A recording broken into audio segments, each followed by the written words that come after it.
ഓം ശ്രീ ഗുരുഭ്യോ നമ.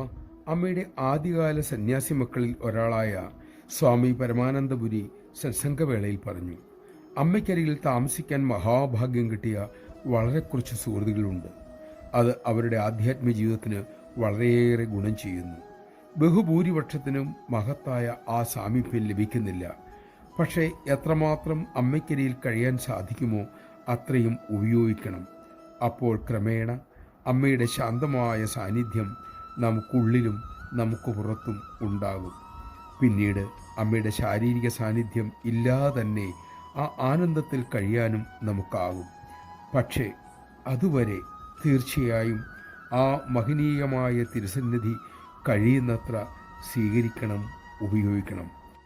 അമ്മയുടെ ശാരീരിക സാമീപ്യത്തെക്കാൾ മഹത്തായ മറ്റൊരു സഹായവും ഇല്ല എന്ന് അറിയുക. നമഃശിവായ.